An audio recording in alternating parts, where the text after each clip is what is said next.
आता हळूहळू सगळंच पूर्वपदावर येऊ लागलं होतं. गेला आठवडाभर ज्या ऑफिसमधून काम बंद पडली होती, ती ऑफिस आता सुरू झाली होती. रस्त्यावरून सुसाट वेगानं धावणाऱ्या गाड्या रडत, खळत, उखडलेल्या, खचलेल्या रस्त्यावरून चालू लागल्या होत्या. रस्त्याच्या कडेला हॉकर्सनी पुन्हा आपली दुकान मांडायला सुरुवात केली होती. रोज मजुरी करून पोट भरणारे मजूर आणि घरकाम करणाऱ्या मोलकरीणीही पुन्हा रस्त्यावर दिसू लागल्या होत्या. गेल्या आठवड्यात चेन्नईत चक्रीवादळानं केलेला विध्वंस सगळीकडे आपली छाप ठेवून होता.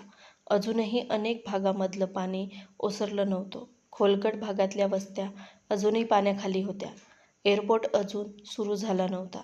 मधल्या काळात रस्त्यावर कंबरभर पाणी होतं. नेटवर्क बंद होतं. फोन, वीज, जीवनावश्यक वस्तू काही म्हणता काहीच नव्हतं. गाड्याच्या इंजिनात पाणी भरल्यामुळे लोक गाड्या तिथंच टाकून जीव वाचवून पळाले होते. काही ऑफिसमधून सायंकाळी निघालेले लोक कसेबसे दुसऱ्या दिवशी सकाळपर्यंत घरी पोहोचू शकले होते.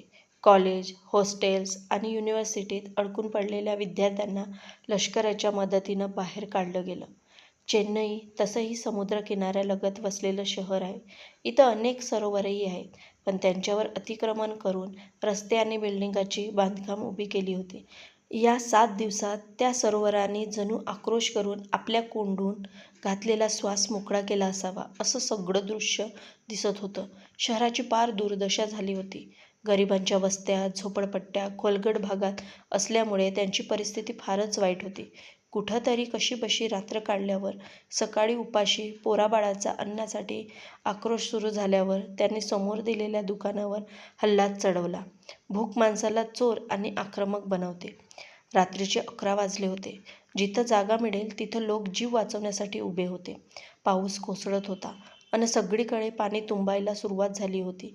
ऑफिसातून पायी चालत निघालेली रिया पाऊस पाण्यात अडकली होती. एका स्टोअरच्या पार्किंगला ती कशीबशी उभी होती. अजून काही लोक तिथं होते. तेवढ्यात दारू प्यायलेले काही तरुण तिथं आले. तरुण मुलगी बघून ते काही बाई बरडायला लागले. इथं आपण सुरक्षित नाही हे रियाला कळलं, पण तिथून अजून कुठं निघून जाणं तिला शक्यही नव्हतं. तिथं असलेली इतर माणसंही हे सगळं कळून काहीच न कळल्याचा आव आणून उभी होती. कारण दारू ढोसलेल्या गुंडांशी लढणं त्यांना शक्य नव्हतं. कोसळणारा पाऊस, उसळणारा समुद्र आणि समोर हे मानवी देहाचे लांडगे. रिया फार घाबरली होती. आता त्या मुलांपैकी एक तर रियाच्या अगदी जवळ येऊन उभा राहिला. रियानं स्वतःला अधिकच आकर्षून घेतलं. ती आकाशच्या जवळ सरकली.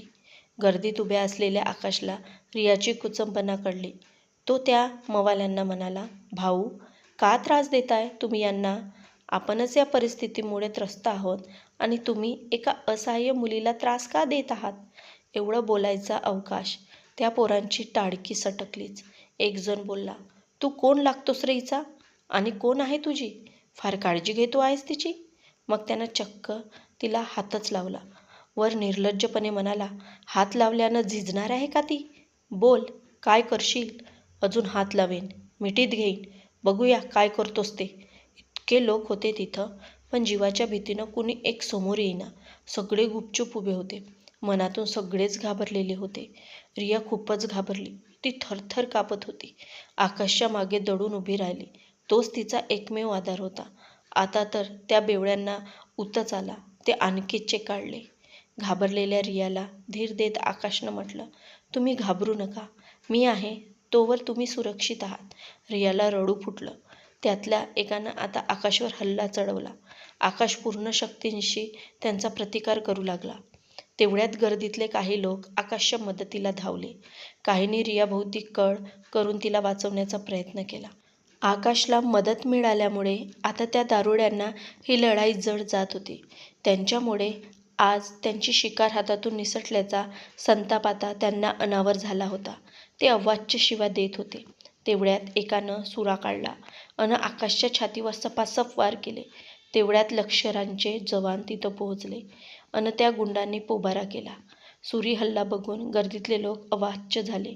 जवानांनी ताबडतोब नावेत घालून आकाशला इस्पितळात हलवलं. पण फार जास्त रक्त वाहून गेल्यामुळे आकाशची प्राणज्योत मावळली होती. डॉक्टरांनी त्याला मृत घोषित केलं. आकाश मूळचा मुंबईचा. त्याचं कुटुंब मुंबईतच होतं. तो सॉफ्टवेअर इंजिनियर होता. मुंबईच्या ऑफिसनं 6 महिन्यासाठी त्याला चेन्नईला पाठवलं होतं. मीही त्याच कंपनीत काम करत असल्यामुळे आमची ओळख होती. कंपनीत बातमी आली आणि आम्ही सगळेच प्रथम अवाक झालो. खूप हळहळ वाटली. कंपनीतल्या आणखी एका सहकाऱ्यासोबत मी मुंबईला त्याच्या घरी भेटायला गेले. कुठल्या तोंडानं आणि कोणत्या शब्दात मी त्यांच्या कुटुंबाचं सांत्वन करणार होते. मुंबईला आकाशच्या घरात हाहाकार उडाला होता. मुलं केविडवाणी कोपऱ्यात रडत बसली होती आणि त्यांची तरुण बायको तर पार उद्ध्वस्त झाली होती. तिची स्थिती बघवत नव्हती. मी मनातल्या मनात विचार करत होते, चांगल्या कामाचं खरं तर बक्षीस मिळतं, मग आकाशला ते का मिळालं नाही? त्याला व त्याच्या कुटुंबाला कुठल्या गुन्ह्यासाठी ही शिक्षा मिळाली? एका असहाय्य मुलीला गुंडापासून वाचवण्याचं हे बक्षीस? अखेरीस का? दगडालाही पाझर फुटेल असा आकांत त्या घरात चालला होता. त्याच्या पत्नीच्या अश्रूमध्ये सगळं शहर वाहून जाईल असं वाटत होतं. चेन्नईतलं लोकजीवन आता हळूहळू मार्गावर येत होतं. पण मुंबईतल्या आकाशच्या घराची परिस्थिती कधी अन कशी बदलणार होती? चेन्नईतल्या गुदमरलेल्या सरोवरांनी आपला हक्क हाहाकार माजवून मिळवला होता. पण आकाशची बायको कुणाजवळ हक्क मागणार? तिच्या झालेल्या नुकसानाची भरपाई कोण कशी करणार?